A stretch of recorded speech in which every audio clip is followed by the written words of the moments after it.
Hello friends, so this is our second part. Okay, तो इस part में हम डायमेंशनल एनालिसिस पढ़ेंगे. Okay, so let's start our first topic, dimensional analysis. So friend, dimensional analysis, सबसे पहले तो आपको ये समझना पड़ेगा कि डायमेंशंस, अगर हम बात करें तो डायमेंशंस हम किस तरह से रिप्रेजेंट करते हैं. डायमेंशन रिप्रेजेंट करने का हमारा जो साइन है, हम किसी भी डायमेंशन को let's take length quantity. Okay, if we talk about length की जो ऐसा यूनिट होती है is metre. Okay, and its symbol is m. Okay, and its dimension is L. And ये किस तरह से रिप्रेजेंट किया जाएगा? It is represented as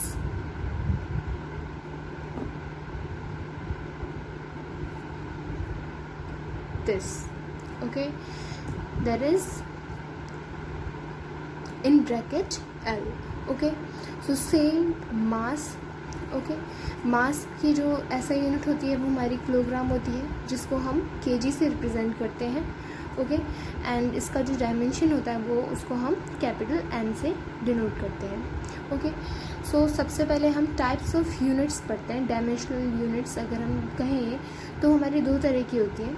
Okay, first one is fundamental unit and second one is our supplementary unit. Okay, so fundamental units के जो होते हैं वो dimensions exist करते हैं, जबकि supplementary units are dimensionless units. Okay, so supplementary units include the quantities which are dimensional less. Okay, so let's talk about fundamental unit. Okay, so firstly अगर हम लेंथ की बात करते हैं, सो लेंथ की जो ऐसा यूनिट होती है वो हमारी, ये सबसे सिंपलेस्ट क्वांटिटी है अगर हम कहें तो बात करें तो लेंथ की जो ऐसा यूनिट होती है वो होती है हमारी metre.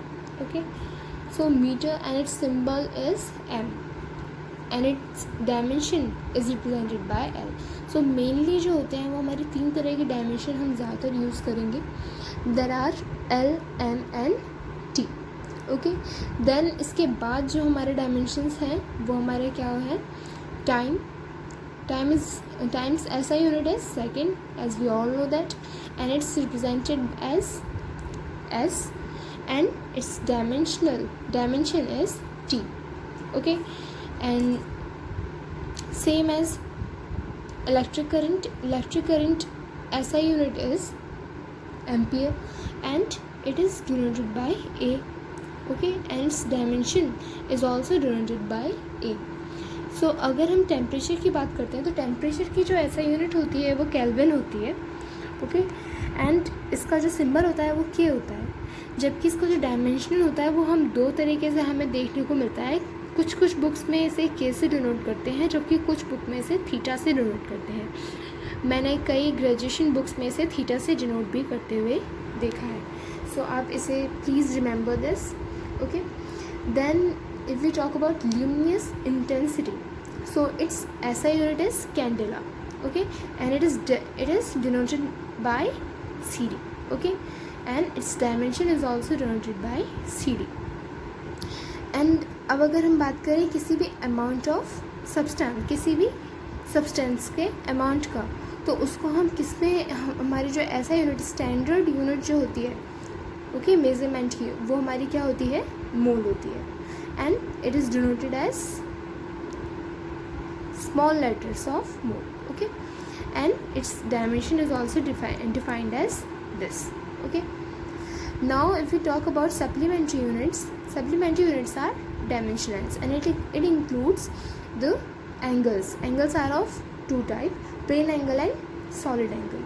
Plane angles SI unit is radian and solid angles SI unit is steradian. Okay, so let's not talk about supplementary units because its not much useful. So now speed का formula क्या होता है? Distance upon time. Okay, and its distance की जो ऐसा unit होती है वो क्या होती है हमारी? मीटर, एंड टाइम की second. Okay, and its dimension is represented as L and times dimension is represented as T. Okay, so अब हम इसको क्या लिख सकते हैं, इसमें m तो हमारा मास तो हमारा इंक्लूडेड नहीं है, सो मास हमारा यहाँ पे क्या हो जाएगा 0, mass to the power 0 which is equals to 1.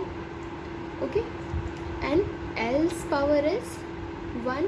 Okay, and T is in reciprocal. So जब हम इसको न्यूमरेटर में लेके आएंगे डिनोमिनेटर से, so its power will become -1. Okay, तो इसका जो डायमेंशनल फॉर्मूला होगा वो क्या बन जाएगा, L1T -1. Okay, understood. अब इसी तरह अगर हम एक्सेलरेशन की बात करें तो एक्सेलरेशन का फॉर्मूला क्या होता है, velocity upon time. Okay, and velocity की जो हमारी वेलोसिटी का जो हमारा फॉर्मूला होता है, वेलोसिटी की हम डायरेक्ट भी पुट कर सकते हैं dimensions.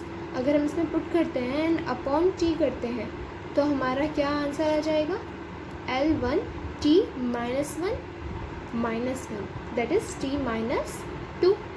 okay, and for force is equals to mass into acceleration. okay, and mass को हम किससे रिप्रेजेंट करेंगे, कैपिटल M. एंड हमने अभी फाइंड किया है एक्सेलरेशन का जो डायमेंशनल फॉर्मूला होता है वो क्या होता है हमारा, L1T -2. सो हमारा ये क्या हो जाएगा, टोटल मिला के हमारा ये फोर्स का dimensional formula will be M1 L1T -2. Okay, now हमें एक अच्छी सी डेफिनेशन भी चाहिए होगी. कई बार PhD के लिए तो नहीं, पर अगर हम PhD के लिए नहीं सिंपल बेसिक नॉलेज ले रहे हैं तो हमें पता होना चाहिए कि डेफिनेशन क्या है डायमेंशन की. ठीक है, डायमेंशन की डेफिनेशन क्या है. So dimensional formula is defined as the expression of physical quantity in terms of its basic unit with proper dimensions. For example, अगर हम फोर्स की ही बात करते हैं, ठीक है, तो फोर्स के जो डायमेंशन है वो हमारा क्या है, 10. ओके, सो फोर्स की बात कर लो या स्पीड की बात कर लो, speed is a scalar quantity. ठीक है, उसी तरह वेलोसिटी का भी सेम ही डायमेंशन फॉर्मूला होगा. इससे कोई फ़र्क नहीं पड़ता कि हमारी क्वांटिटी वेक्टर है या स्केलर है. Dimensions don't depend upon the vector quantity और scalar quantity. It doesn't depend upon the directions and magnitude. Okay, so it only depends upon the units. Okay, so units तो speed की भी same है and velocity की भी. ऐसे ही length, अगर हम डिस्टेंस की बात करें या डिस्प्लेसमेंट की बात करें, दोनों की ही यूनिट्स मीटर होती है, इसीलिए दोनों का ही जो डायमेंशन होगा वो L होगा. Okay, understood. अब देखो सिंपल डायमेंशंस तो कोई भी निकाल लेगा, है ना. अब हम थोड़े से डिफरेंट डायमेंशंस की बात करते हैं. अगर हम डायमेंशंस निकालें स्ट्रेस के, ठीक है, तो stress is equals to force applied upon area. आपको स्ट्रेस के बारे में तो पता ही होगा. अब अगर हम किसी भी मटेरियल की बात कर रहे हैं, ठीक है, मटेरियल अगर कोई भी हैंग कर रहा है एक रोप से, कोई भी मटेरियल हैंग कर रहा है, सो जो फोर्स लगेगा दैट इज़ टेंशन. ठीक है ना, टेंशन जो लगेगी वो डाउनवर्ड लगेगी एंड इट्स एरिया, जिस एरिया पर फोर्स लगेगा, ठीक है ना, डाउनवर्ड डायरेक्शन में, वो एरिया हमने A मान लिया. So stress is equals to force upon area. Okay, तो फोर्स की तो हमने डायमेंशन निकाल ही चुके हैं एंड एरिया के क्या डायमेंशन होंगे, मीटर स्क्वायर. ठीक है, एंड अपॉन में तो ये रेसिप्रोकल होगा, तो ये क्या हो जाएगा, न्यूमरेटर में आते ही M-2. Okay, so stress dimension will B M-1 L1T -2. Okay, and इसी तरह सिमिलरली अगर हम स्ट्रेन की बात करें तो strain is defined as the change in dimensions upon original dimensions. Okay, अब ये डायमेंशंस किसी भी तरह के हो सकते हैं. ये डायमेंशन लेंथ भी हो सकते हैं, वॉल्यूमेट्रिक डायमेंशन भी हो सकते हैं एंड एरियल डायमेंशन या सरफेस डायमेंशन भी हो सकते हैं. अब अगर हम यहाँ पे बात करें किसी रोप की या किसी वायर की, ठीक है, उस पर किसी स्ट्रिंग की, उस पर अगर स्ट्रेस लग रहा है, ठीक है, तो वो स्ट्रेन, उस पर स्ट्रेन लगेगा तो वो क्या होगी,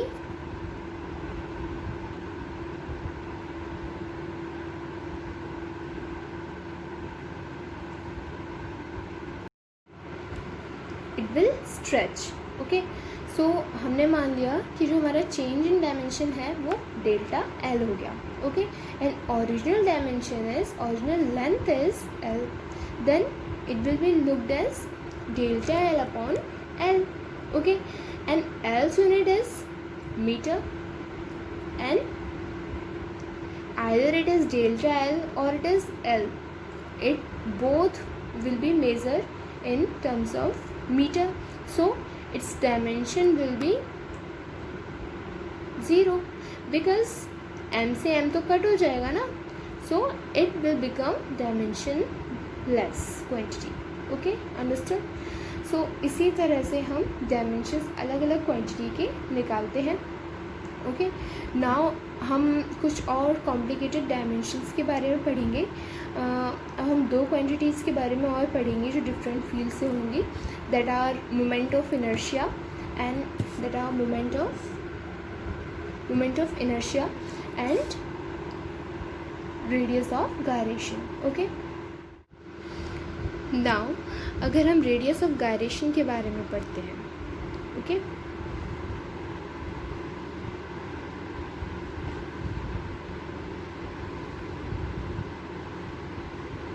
radius of gyration, then what's this. अब जैसे हमारा कोई भी मटेरियल और कोई भी मैटर होता है, जैसे कि अब ये पेज है या फिर ये बुक है, ये नोटबुक है। ओके, इस नोटबुक का every substance has its centre of mass. So अगर हमें इसे बैलेंस करना है, दैट इज़ अगर हमें इसका मास कंजर्व करना है किसी एक पॉइंट पे, सो इसका किसी न किसी एक पॉइंट पे सेंटर ऑफ मास होगा, जहाँ पर इसका पूरा का पूरा मास एक ही पॉइंट पे क्या होगा, कंजर्व होगा और सेंटर्ड होगा, that will be called as centre of mass. So अगर हम किसी भी सब्सटेंस को रोटेट कर रहे हैं और ये हमारी रोटेशनल एक्सिस है, एक्सिस ऑफ रोटेशन, देन अगर हम कोई पॉइंट लेते हैं, इस पॉइंट से हम इसे रोटेट कर रहे हैं एंड हमने मान लिया है कि ये हमारा सेंटर ऑफ मास है, ठीक है, देन इस पॉइंट से इस पॉइंट का जो डिस्टेंस होगा उसे हम के से डोनेट करेंगे और इसी को हम क्या बोलते हैं, radius of gyration. Okay, so distance of the centre of mass from the axis of rotation is called the centre of, it is called the radius of gyration. And radius है तो वो ऑब्वियसली मीटर में ही measure की जाएगी, so its dimension will be metre, that is L। And similarly अगर हम बात करें मोमेंट ऑफ इनर्शिया की,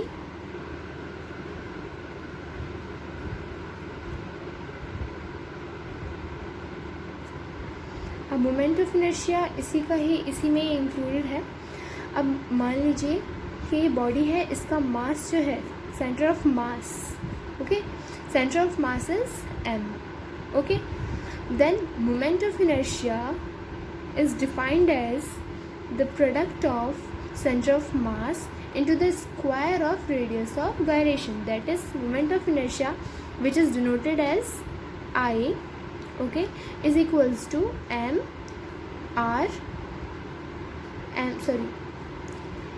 capital M K square. Okay, here K is radius of gyration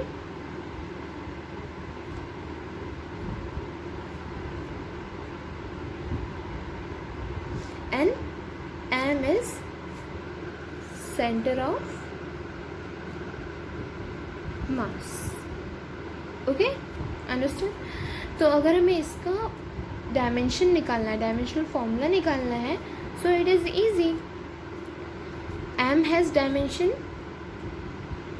capital M and K has dimension L and K square has dimension L square. So its dimension will be M1, L2 or T 0, और basically आप M1L2 भी लिख सकते हैं. Okay, सो इसी तरह हम other quantities का भी डायमेंशनल फॉर्मूला निकालते हैं. इसी को हम डायमेंशनल एनालिसिस कहते हैं. Okay, so that's all you know. अब इसी तरह आप डिफरेंट क्वेश्चंस प्रैक्टिस करेंगे तो आपका ये और अच्छे से पूरी तरह क्लियर हो जाएगा. न्यूमेरिकल प्रॉब्लम्स भी अच्छी तरह क्लियर हो जाएंगी. ओके, सो इस वीडियो में इतना ही हम पढ़ेंगे. अब नेक्स्ट वीडियो में हम वेक्टर अलजेब्रा पढ़ेंगे. Okay, so thank you guys. I hope you like my video. अगर आपको पूरा अच्छे से सब कुछ समझ में आया है तो वीडियो को लाइक कीजिए, और अगर आपको थोड़ा सा भी कुछ भी डाउट है तो आप बेझिझक कमेंट में मुझसे डाउट पूछ सकते हैं. I will definitely clear your doubt. Okay, I will definitely respond to you. Okay, so कुछ भी हार्ड नहीं है. आप इजीली 1 by 1 जो मैं बस पढ़ा रही हूँ आप वो पढ़ते जाइए, और क्वेश्चंस को और जितना ज़्यादा प्रैक्टिस करेंगे उतना ही आपका डाउट्स जो है वो और इतने ही क्लियर होते जाएंगे. Okay, so thank you. I hope you like my videos, you like my teachings. Okay, thank you. Have a good day.